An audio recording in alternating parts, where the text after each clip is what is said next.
Good day, and peace be on you. My name is Astrid Ross, and I'm the Executive Director of the Mental Health Support Network. I'm a wife, a mother of 5 adult children, and 2 grandchildren. As the Executive Director of our family's nonprofit, the Mental Health Support Network, we started the nonprofit in 2020 out of the abundant need to glamorize, normalize, and popularize mental health and wellness for all those that need it. Hey everyone, my name is Zeta Abdishakur. I am a full-time college student and I am a full-time employee. I'm 23 years old and right now I'm studying at Georgia State University.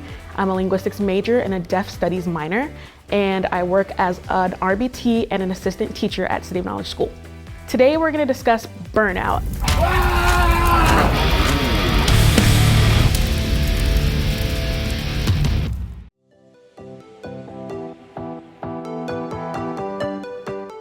Burnout is a natural and necessary part of one's mental process that helps the evolution of one's mental progress.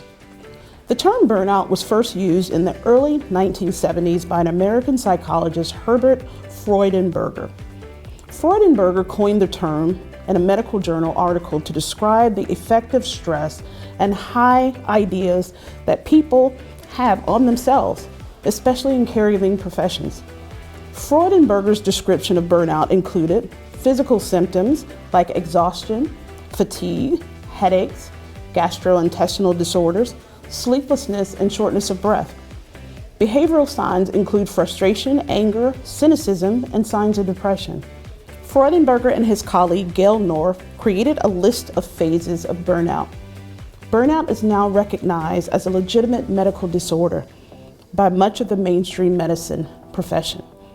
However, medical experts don't consider it a separate disease, and they believe that burnout symptoms are related to other mental illnesses. I think it's really important that we discuss it because many students actually are affected by burnout, but don't really know what it is, don't know how it affects them, don't know why it affects them, and what we can do to improve. So I think it's important that we identify what it is first and then acknowledge it and then learn how to move past it. Now let's talk about the basics. What is burnout? Burnout is more than just stress or exhaustion. It's a state of physical, emotional, and mental feelings that build up after a period of exertion or constant stress. It's like an empty fuel tank. Symptoms aren't just feeling tired. Burnout can make us feel disconnected from our work, frustrated, even hopeless. Why should we be worried about burnout? One of the reasons we should be worried about burnout is because, in short, it doesn't look good in the workplace, and it spills over into our personal lives. For some, it starts to feel like I'm just a little less motivated. But left unchecked, burnout can lead to anxiety, depression, and severe mental health issues. It's not only feeling less productive in the workplace, it's about feeling disconnected from what really matters. Our physical health can also suffer. Burnout can lead to high blood pressure, heart issues, and even diabetes. So burnout isn't just about what happens in our professional lives. It's about our total well-being and recognizing that what helps us and understanding it can also help us in the long term. First of all, what are some signs of burnout? What are some things that we can identify in ourselves that we can say, oh, maybe I'm not just tired, maybe I'm not just sick, maybe something's going on. Recognizing symptoms of burnout can be difficult, or they can be easy if you know what to look for. You may feel constantly drained, easily frustrated, or even resentful towards your work or responsibilities. Some feel stuck, as if they're no longer making a difference. Others may struggle with physical symptoms like headaches, stomach issues, or sleep problems. But keep in mind, not everyone experiences burnout the same way. Symptoms can vary from person to person. And if you're proactive with self-care, you can identify these signs earlier and start making changes before they become overwhelming. There's a few things that I think that you can pick from. If you notice these symptoms in yourself, maybe it's time for some self-reflection to see, am I tired? Am I doing too much? Or is this something serious that I'm experiencing right now? So a few things that I can see within myself and others, including my peers, is exhaustion. First things first, we're always tired, right? We all say that we're tired, we're always tired. I rested last night, I slept 8 hours, but I'm still tired. That can be a symptom of burnout. If you're resting and you're still feeling tired when you wake up in the morning, or you're resting but you're not really resting, you can't sleep, or you're restless, or you're sleeping for too long, or you're not sleeping enough, all of those different factors can impact whether or not you are maybe heading towards the path of burnout. Another factor is the decrease in your academic performance. As a student, one thing that we really pride ourselves on is academic performance, right?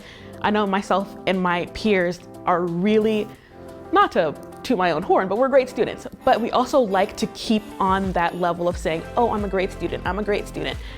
But when you get impacted by something like a bad grade, or you didn't have time to study for an exam and you're feeling tired, and on top of that, other things just keep piling on, decreased motivation is a huge factor for college students. And I think we kind of notice that all the time without really noticing.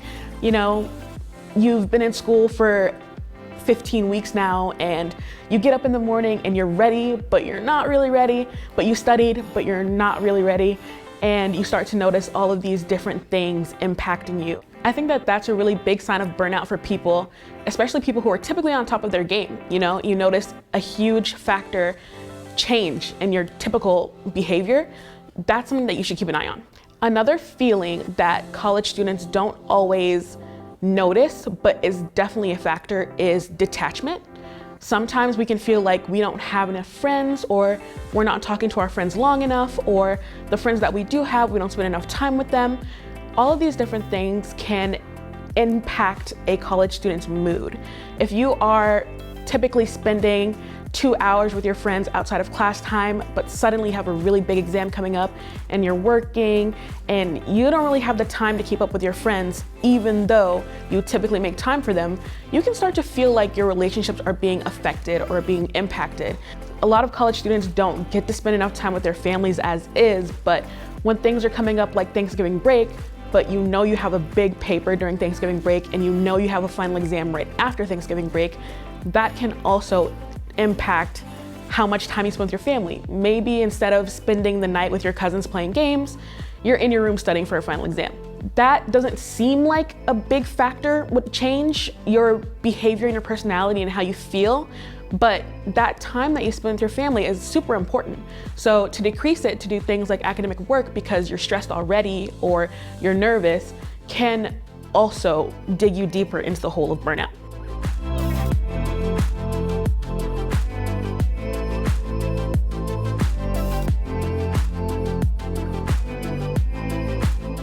There are many techniques that help combat burnout in one's life.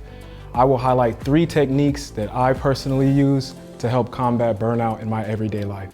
The 3 techniques that I will speak about that help combat burnout will be gratitude, acceptance, accountability, and release. So I'll speak on how to use those techniques to help combat the onset of burnout and some of the symptoms of burnout, to transform feelings of burnout into feelings of validation, motivation, or an overall fulfillment.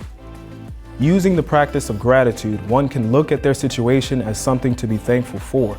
Gratitude can be used as a positive reward for the energies expended in one's everyday tasks and workload. Using the practice of acceptance, accountability, one can look at their situation as one that they themselves had a hand in creating.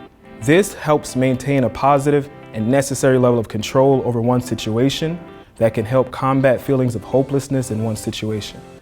Once a person can accept the reality that they chose the conditions that led to their burnout, then one can accept the responsibility of seeking out and attaining the necessary motivators to maintain and improve their situation. Acceptance, accountability can be used as a positive reward for the energies expended in one's everyday tasks and workload. Using the practice of release, one can begin to look at each of the stresses that contribute to the feelings of burnout and slowly and deliberately let go of the need to hold on to and accumulate this feeling. This does not mean that they will magically or mysteriously go away. This simply implies that one will spend less energy tending to, counting, or worrying, and ultimately recharging your angst towards these stressors. The release technique can be used to reduce the mental load of the stressors that are contributing to the feelings of burnout.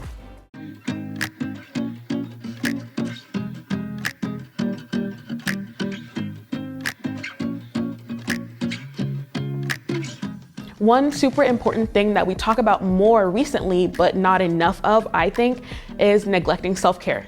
Self-care is super important. Everybody now should know what that is. Self-care is taking care of yourself outside of your everyday activities and responsibilities. Do you take yourself on dates on the weekend? Do you buy your favorite book? Do you spend time reading your favorite book? Do you spend time with your loved ones? Are you just doing what you want to do outside of your regular, typical responsibilities? If the answer is no, there's a problem there. Now, let's talk about self-care and how these habits can help you avoid burnout. Taking care of yourself is the foundation to overcoming burnout. That means getting enough sleep, eating well, and staying active. Simple habits can make a big difference. And for us as educators, that self-care is not selfish. It helps us show up for our students and the community with our full hearts and clear minds. Self-care is more than like taking yourself on a date or having fun or spending time with your friends. Self-care is waking up in the morning and washing your face and brushing your teeth. Self-care is making sure you're using mouthwash because that's your favorite mouthwash. Self-care is putting on your favorite socks in the morning because you have time to look at your socks, not because you're rushing because you have to go to work. There are several different ways to take care of yourself. I love going to the gym. It's one of my favorite things to do. But sometimes when I'm stressed and when there's a lot going on, it's hard for me to get there. So how can I, when I know that the gym is one of my self-care places, make extra time for the gym? That's one thing that I would put in a plan for myself in order to avoid burnout. Here's an important question to consider. Is it burnout or could it be something else? Burnout and certain health issues have overlapping symptoms. Fatigue, for instance, could come from burnout or other physical or mental health conditions. That's why it's valuable to stay in touch with yourselves. Regular self-reflection, prayer, and connection to our own well-being can help us identify what's going on.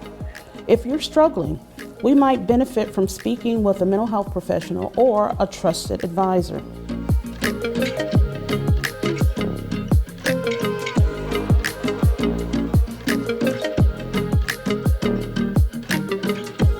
There are some physical and emotional effects to burnout that you may notice within yourself and your peers and even your other family members, but it's important to identify what those effects are before it's too late. One effect that we've briefly touched on, but it's important to notice, is fatigue. If someone is saying that they're tired, but they've been resting, or they feel overly tired, or they feel like their body isn't rested the way that it should be, even when they're taking time to go to sleep or sleeping for the full 6 to 8 hours, then we can notice that there's something wrong there. You know, maybe your energy tank is on E. It's important to think about the body in different terms where you can actually explain why someone would be feeling the way they're feeling. For example, I like to consider myself a car. If my body is on full and I'm going and I'm going and I'm going and I'm resting, but I'm not really resting, or there are some things that I'm doing but not enough care is being taken, then I know that my gas tank is not going to be on full the next morning when I wake up. There's going to be some gas gone. And then if I keep doing that for the next day and the next day and the next week, then I know that at some point I'm going to be on E and I'm going to be exhausted, and a night's rest is not going to fix that for me.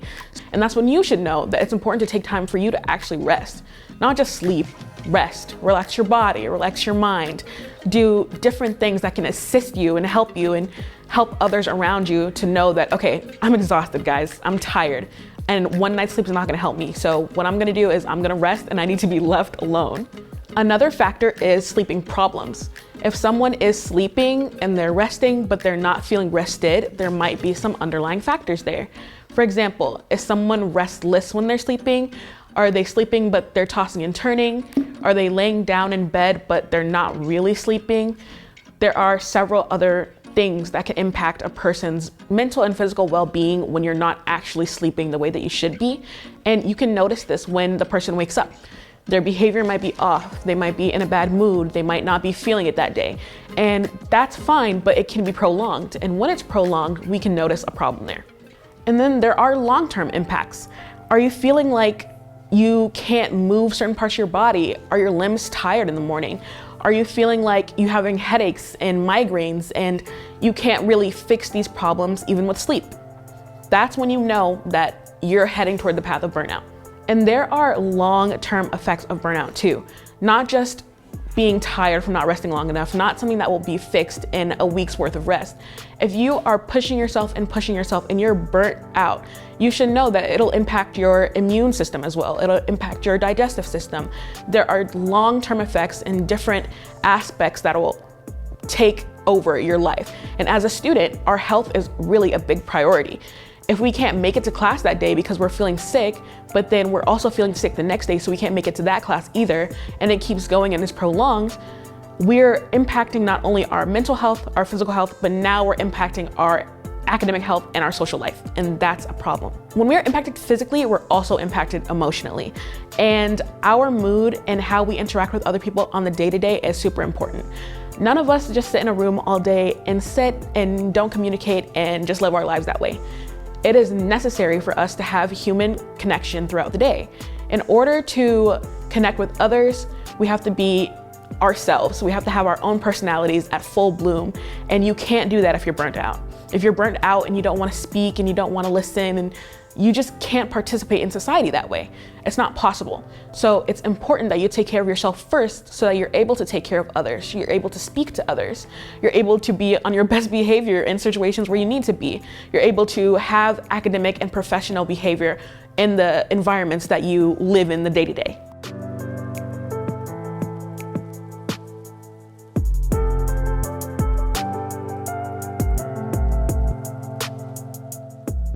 Finally, for students, it's super important that you focus on your mental health. And we all already know that burnout can affect our mental health in the most negative ways. A lot of students already struggle with things like depression and anxiety and feelings of negative self-worth. And it is nearly impossible to do your day-to-day activities when you're already dealing with that. So what are some things that we can do to improve our mental health as well as our physical health and keep our academic status and professional status at bay when we're doing all of this? Those are some important factors that we need to think about. For students, it's super important to acknowledge that we are under a lot of academic stress. A lot of people think that school is just school and everybody goes to school and you'll be fine. You'll graduate and you'll have your degree and it was all worth it. But that's not necessarily the case always. Stress at school is just as bad as stress at home. It's just as bad as stress at work. Stress is stress. So it's important to acknowledge that students who are in college or students who are in their master's programs or in their PhD programs are dealing with a hefty amount of stress like everybody else. So acknowledging that and telling yourself, you know what, I know I'm under a lot of stress right now. It's okay to take a break. It's okay to know that I have 3 huge exams coming up, but I'm gonna take this hour break and rest, or take a nap, or take a shower, or eat some really delicious food because I deserve it. And I know that my body needs that in order to push forward and do the best that it can in other spaces. Students don't only deal with academic stress. There's also financial stress, there's work stress, familial and friend relationships, romantic relationships. Students have sometimes this idea of perfectionism, and perfectionism is not real. The idea of perfection is not real, and most students try to achieve this, and it hurts when you fail. And that's not necessarily something that we can all cope with properly, and it's important that we learn that perfection isn't something that we should strive for. We should strive to be the best versions of ourselves that we can be, and then be happy with that version. After talking about all the factors of stress and burnout and what happens when students have burnout, what is something that we can do to find a middle ground for us? How do we deal with this burnout? How do we deal with this stress and still at the end of the day be okay? Because this is the stresses of life. We're still gonna deal with this, but we don't wanna deal with this so much that to the point where we're completely done. We don't wanna be at school. We don't wanna be at work. We don't wanna spend time with our family. How do we deal with that and then be happy at the end of the day? Now, how can you recover from burnout? So what do we do if we recognize we're burning out? First, let's take a step back. It might sound simple, but taking a break is essential. You may need to step back from your own certain responsibilities, even if it is for a short period of time. Disconnecting ourselves allows minds and hearts to reset and to rest. If you've ever heard the term unplug it, it'll work again, that works for humans as well. It sounds ridiculous, but it's up to you. You have to decide what is something that you enjoy, what is something that you love. How do you like to spend time by yourself? How do you like to spend time with your friends? What are the different factors that impact your happiness in your day-to-day? How can you include different factors that make you happy in the day-to-day? All of that is very important. If I'm super duper stressed out and I know that it's gonna be a rough day, and I woke up in the morning and I'm like, oh my God, it's gonna be a rough day, then I have to know that I also have to include other factors that'll make me happy. I have to include factors that'll make me calm. I'll have to include factors that will let every other person in my vicinity and people who are dealing with me in that day too, that, hey, I'm having a rough one today, but I know that if we do this and this and this, we're gonna have a good day. It'll be fine.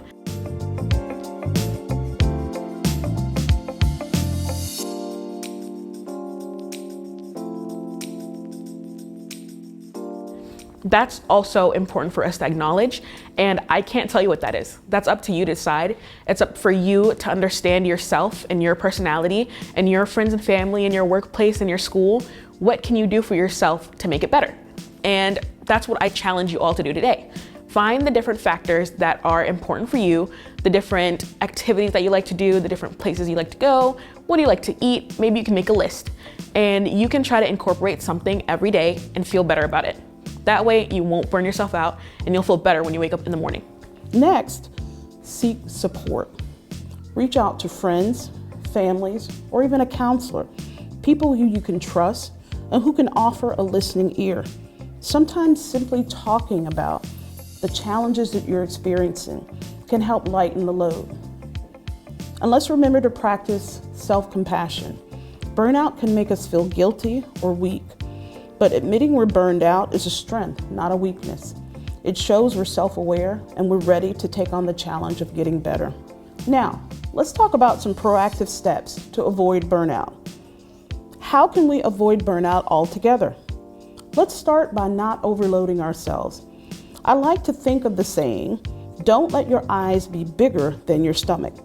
It's easy to say yes to every opportunity, especially in our line of work, where there's so much to do and so much that's needed to be done.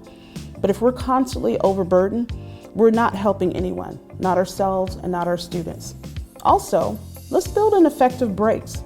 Our profession is not one that takes care of its employee workforce. Regular small breaks throughout our day allows us to reset. And I know this may be hard in a school environment, but talk to your school administrators and let them know you may be feeling some burnout and may need some support in the workplace. And equally, set boundaries. It's also okay to say no sometimes. Protecting our time and energy ensures we have enough for ourselves and for those that matter most. In closing, burnout is something many of us face, but with awareness, support, and the right habits, we can overcome it. Let's remember, taking care of ourselves is a gift, not only to us, but to everyone around us. So be kind to yourself, seek support when you need it, and don't hesitate to take those breaks. We're all in this together. May God grant you the peace and the patience to continue on this journey in your service to others. Thank you.